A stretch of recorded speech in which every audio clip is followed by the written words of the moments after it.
will fly.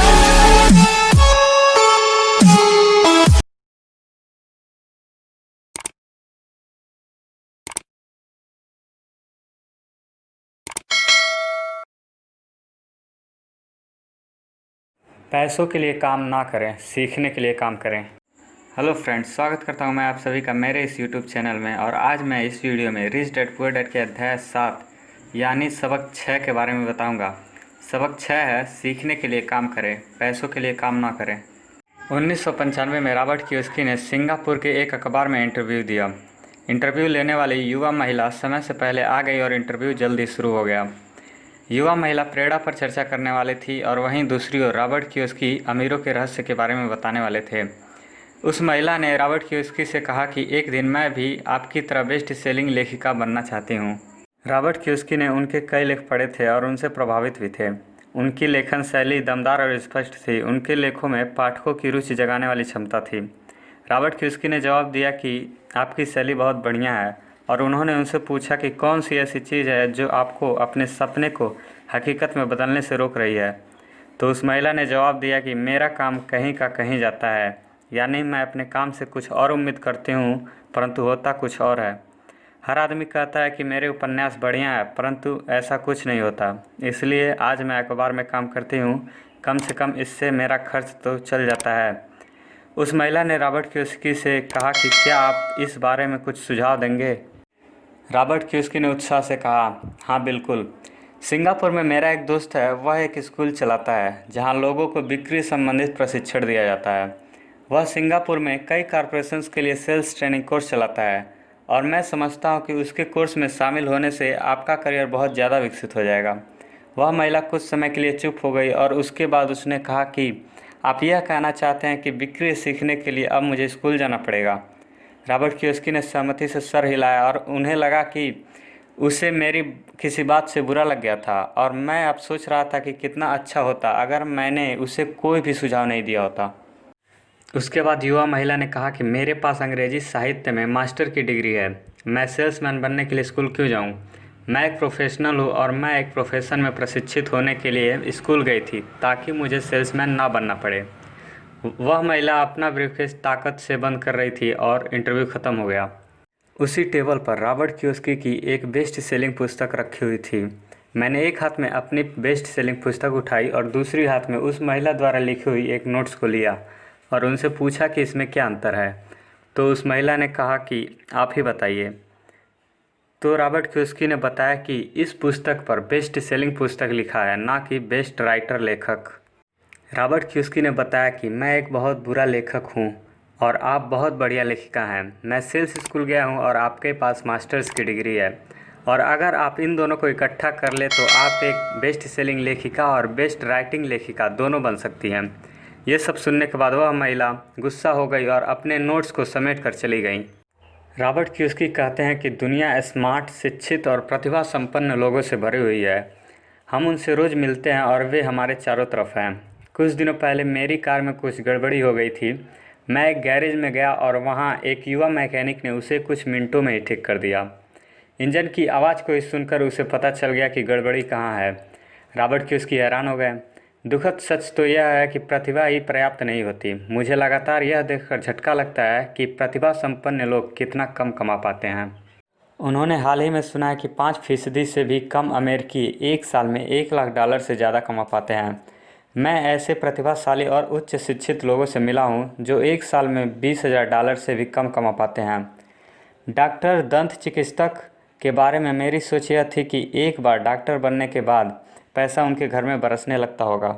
एक व्यावसायिक सलाहकार ने मुझे एक बढ़िया वाक्य दिया।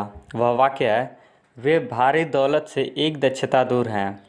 इस वाक्य का मतलब है कि ज़्यादातर लोगों को केवल एक और दक्षता सीखने की ज़रूरत है और इसके बाद उनकी आमदनी अपने आप बहुत ज़्यादा बढ़ जाएगी। मैं पहले से ही बता चुका हूँ कि फाइनेंशियल बुद्धि अकाउंटिंग, निवेश, मार्केटिंग और कानून की समझ से ही विकसित होता है। अगर आपके पास यह 4 तकनीकी दक्षता है तो आपके लिए पैसे से पैसे बनाना आसान हो जाएगा। जब मैंने अपनी पहली पुस्तक if you want to be rich and happy don't go to school छपवाई तो एक प्रकाशक ने एक सुझाव दिया कि मैं इसका शीर्षक बदलकर द इकोनॉमिक्स ऑफ एजुकेशन कर दूं, तो मैंने प्रकाशक से कहा कि इस तरह के शीर्षक से पुस्तक की केवल 2 प्रतियां ही बिकेंगी। If you want to be rich and happy don't go to the school. इस पुस्तक के शीर्षक को जानबूझकर चुटकुला बनाया गया था, क्योंकि मैं जानता था कि ऐसा करने से इसे अत्यधिक प्रचार मिल जाएगा। मैं शिक्षा का समर्थक हूँ और शिक्षा सुधार में विश्वास करता हूँ, और पुस्तक के इस तरह के शीर्षक के कारण ही पुस्तक बहुत बिकी। स्कूल और नौकरी में विशेषज्ञता का विचार एक लोकप्रिय विचार है, यानी ज़्यादा धन कमाने के लिए या प्रमोशन के लिए आपको विशेषज्ञता हासिल करने की ज़रूरत होती है। इसलिए मेडिकल डॉक्टर्स तत्काल बाल रोग विशेषज्ञ या अस्थि रोग विशेषज्ञ जैसी विशेषज्ञता हासिल करने में जुट जाते हैं, और यही अकाउंटेंट, वकीलों, पायलटों और बाकी सभी लोगों के बारे में सही है। मेरे पढ़े लिखे डैडी इस विचारधारा में विश्वास करते थे। वे अक्सर ये मानते थे कि स्कूल में ऐसे लोगों का सम्मान किया जाता है जो कम से कम चीज़ों के बारे में ज़्यादा से ज़्यादा जानते हों। लेकिन मेरे अमीर पिता मुझे इसका ठीक विपरीत करने के लिए प्रोत्साहित करते थे। उनका सुझाव यह था कि आपको हर चीज़ के बारे में थोड़ा थोड़ा पता होना चाहिए। 1977 में रॉबर्ट कियोसाकी ने अपनी पहली कंपनी खोली। अमीर डैडी ने मुझे और माइक को कंपनी चलाने का प्रशिक्षण दे रखा था। मेरा पहला उत्पाद था नायलॉन और वेल्क्रो का वॉलेट, जो फार ईस्ट में बनता था और समुद्री जहाज़ से न्यूयॉर्क में एक वेयर हाउस तक आता था। अगर मैं इसमें असफल होता तो मैं दिवालिया हो गया होता। अमीर डैडी का मानना था कि 30 साल से पहले दिवालिया होना सबसे अच्छा होता है, क्योंकि आपके पास संभलने का मौका होता है। मेरी 30वें जन्मदिन की शाम को मेरा पहला शिपमेंट कोरिया से न्यूयॉर्क के लिए रवाना हुआ। आज मैं अंतर्राष्ट्रीय स्तर पर बिजनेस करता हूँ, और आज मेरी निवेश कंपनी दक्षिण अमेरिका, एशिया, नॉर्वे और रूस में निवेश करती है। एक कहावत है, जॉब एक संक्षिप्त रूप है जस्ट ओवर ब्रोक का, और दुर्भाग्य से यह करोड़ों लोगों के लिए सही साबित होती है।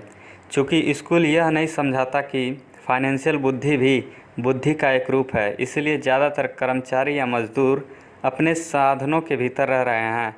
वे कड़ी मेहनत करते हैं और अपने बिल चुकाते हैं।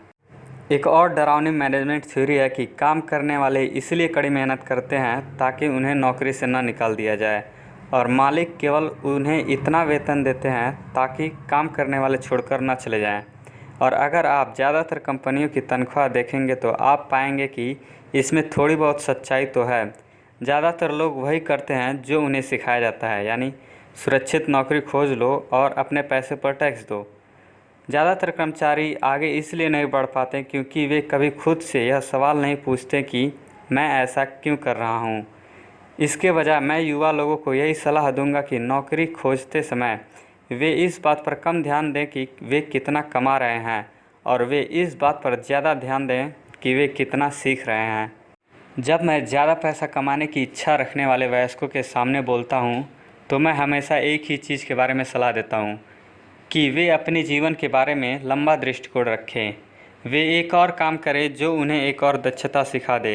अगर वे सेल्स तकनीक सीखना चाहते हैं तो अक्सर मैं उनसे किसी नेटवर्क मार्केटिंग कंपनी में शामिल हो जाने के लिए कहता हूं, जिसे मल्टी लेवल मार्केटिंग भी कहा जाता है। जब मैं ये सुझाव लोगों को देता हूं तो वे कहते हैं कि इसमें बहुत झंझट है, या मैं केवल वही करना चाहता हूं जिसमें मेरी रुचि है। इसमें बहुत झंझट है कि जवाब में रॉबर्ट कियोसाकी पूछते हैं कि क्या आप ज़िंदगी भर सिर्फ इसलिए काम करना चाहते हैं ताकि आपकी कमाई में से 50% सरकार ले ले? दुर्भाग्य से उस पुरानी कहावत में कुछ सच्चाई है। आप बूढ़े कुत्ते को नई चालबाजी नहीं सिखा सकते। जब तक कोई आदमी बदलने के लिए तैयार ना हो, उसे बदलना बहुत कठिन होता है। रॉबर्ट कियोसाकी अपने क्लास में पूछते हैं कि आप में से कितने लोग मैकडॉनल्ड से अच्छा हैमबर्गर बना लेते हैं, तो लगभग सभी विद्यार्थी अपने हाथ खड़े कर लेते हैं। मैं फिर पूछता हूं कि अगर आप में से ज़्यादातर लोग बेहतर हैमबर्गर बना लेते हैं तो ऐसा क्यों है कि मैकडॉनल्ड आपसे ज़्यादा पैसा बना लेता है? जवाब साफ है, मैकडॉनल्ड बिजनेस सिस्टम में आपसे अच्छा है। ज़्यादातर प्रतिभाशाली लोग सिर्फ इसलिए गरीब होते हैं क्योंकि वे अपना सारा ध्यान हैमबर्गर बनाने में लगाते हैं और बिजनेस सिस्टम के बारे में कुछ नहीं जानते। सफलता के लिए जिन मुख्य मैनेजमेंट दक्षताओं की ज़रूरत होती है वे कुछ इस प्रकार हैं। पहला कैश फ्लो का मैनेजमेंट, दूसरा सिस्टम का मैनेजमेंट, और तीसरा लोगों का मैनेजमेंट। अच्छे सीखने वाले, बेचने वाले और मार्केटिंग करने वाले व्यक्ति के अलावा हमें एक अच्छे शिक्षक और अच्छे विद्यार्थी होने की भी ज़रूरत है। दरअसल अमीर बनने के लिए आपके अंदर लेने के साथ साथ देने की भी काबिलियत होनी चाहिए।